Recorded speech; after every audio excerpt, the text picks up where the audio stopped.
Hello, my name's John Williams and I'm the Director of the South Australian Law Reform Institute. The Institute, which was formed in late 2010, is based at the University of Adelaide and is an independent law reform body.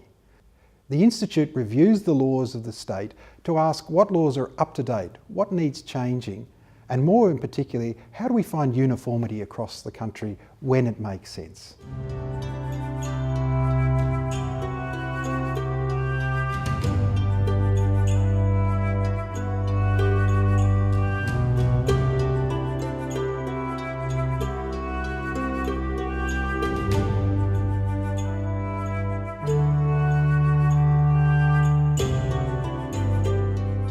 Family provision law was introduced in Australia in the early 1900s due to testators who irresponsibly made wills that did not adequately provide for their dependents, leaving children and widows penniless and a burden on the state. Family provision law sought to change that by allowing certain family members of the deceased to apply and have the court determine the fairness of the will. A second issue is whether the law reflects the current experience of modern blended families. There are questions raised over whether financially independent ex-spouses and adult children should still be considered dependents under the Act. Charities too have a strong interest in ensuring that charitable bequests are not challenged by family members who do not share the testator's wishes.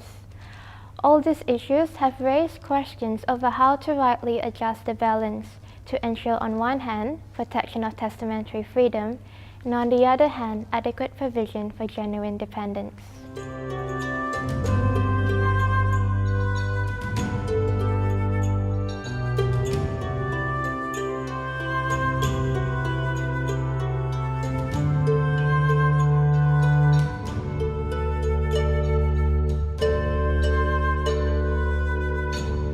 Testamentary freedom means that a person is to be free to dispose of their estate on death as in life, that is, as they wish.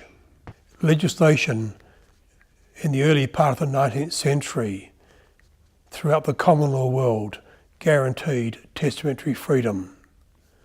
This resulted from much debate in England by people such as Locke, Bentham and Mills about the importance of freedom. However, it was soon recognised that there must be obligation as well as freedom, and this led to the enactment of the Inheritance Acts. Those acts granted a judge a discretion to vary the terms of a will so as to provide properly for needy family members. This situation persisted for the next 100 years, but in the 21st century, societal changes and changes to the nature of a family have led for the need for adjustments. Law reformers are advocating for changes. These changes are very important, but it's equally important to maintain the balance between testamentary freedom and obligation.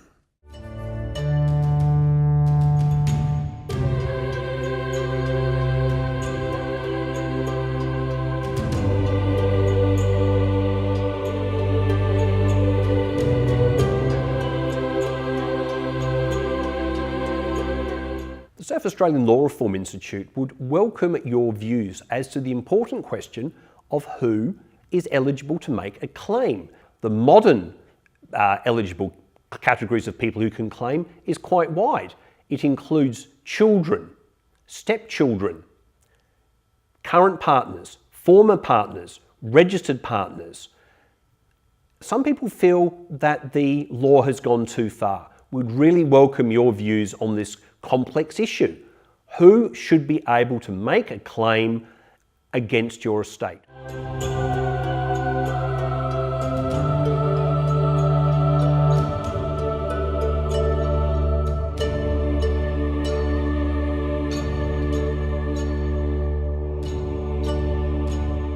Very often there's one adult son who ends up doing a lot of the hard work on the farm, often leaves school early, doesn't have educational opportunities, and he works hard for modest wages.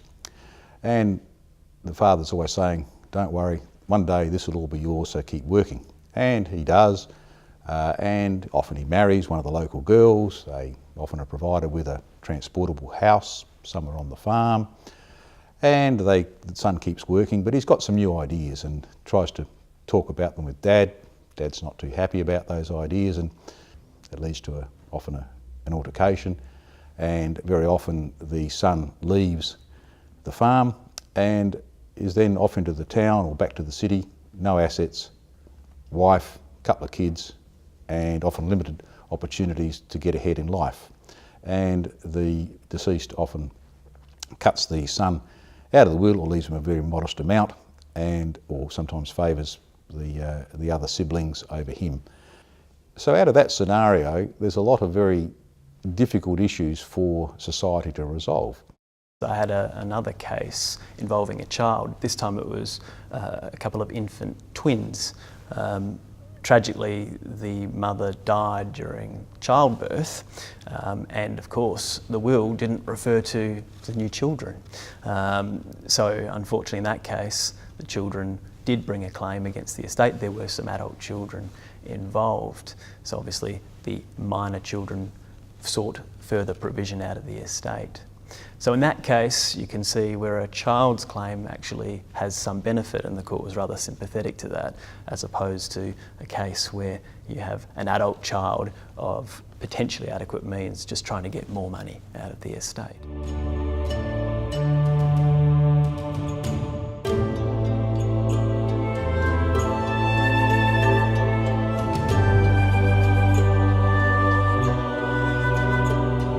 If a person is found to be an eligible claimant under Section 6, the court has discretion to make a Section 7 order for the claimant's maintenance, education or advancement. To determine this, the High Court uses a two-stage process. Firstly, the court will consider whether the claimant has been left without adequate provision for his or her proper maintenance, education or advancement in life. If this is the case, the court will then decide what provision should be made to the claimant out of the deceased estate, considering all relevant circumstances.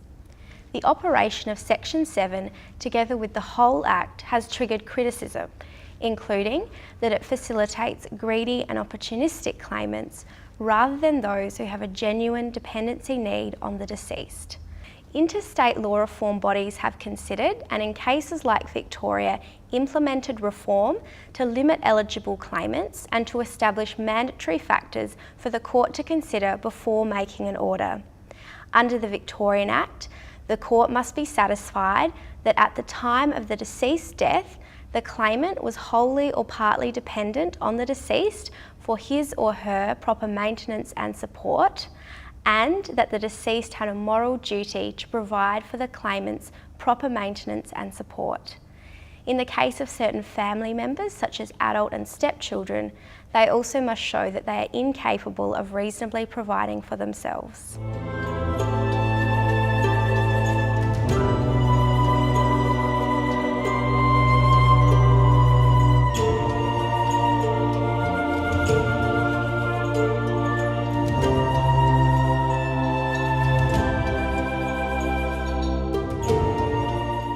When a person dies, their assets must be distributed to their beneficiaries.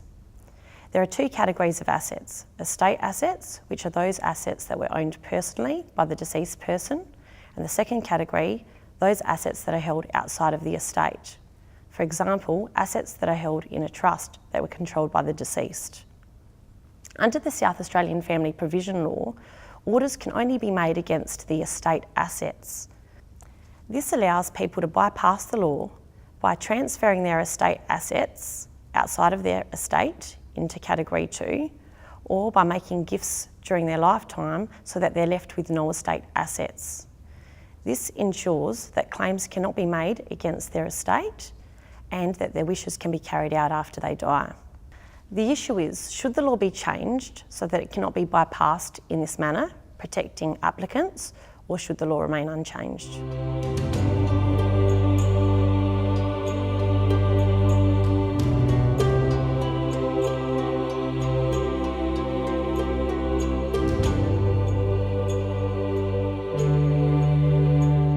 one particular case that I was involved in last year. The deceased left the vast majority of his estate to a young lady who he'd adopted essentially as a daughter, not formally, but taken her on essentially as a daughter, and she in turn had taken him on essentially as a father figure. A claim was brought by the daughter, a middle-aged woman who decided that she wasn't receiving enough from the estate, and the matter went to trial. She actually ended up receiving many hundreds of thousands of dollars out of the estate. One of the problems, of course, in that was that the costs of the estate actually, costs were paid out of the estate. So not only did the plaintiff, the person bringing the claim, receive their costs, but the costs of my client was also coming out of the estate. It actually meant that at the end of the day, my particular client, the person who the deceased wished to receive the vast majority of the estate, received very little. Estate litigation can be very expensive. In fact, in some cases, it may exceed the value of the estate. The usual order is for costs to come from the estate. Whether this be so, or a loser pays system be adopted, or a no order for costs system be adopted, there will be little change in the heavy burden of costs in estate litigation. Reform in this area is necessary. Consideration should be given to mediation and conciliation. Mediation, it might be suggested, should be mandated. Through these means, a quick, efficient and cost-effective result of inheritance disputes can be achieved. One matter is beyond dispute. No testator wishes the legal profession to be the major beneficiary of the estate.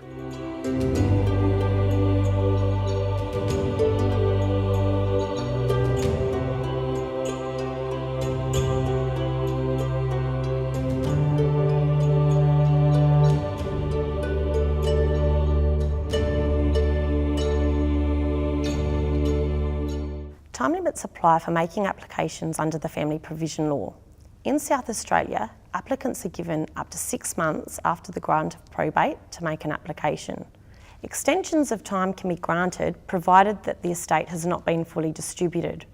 In practice, an executor will fully distribute the estate shortly after probate has been granted, meaning that applicants cannot apply for an extension of time. There are 2 issues. Firstly, how long after the grant of probate should applicants be given to make an application? And secondly, should the law be changed so that extensions of time can be granted even after the estate has been fully administered?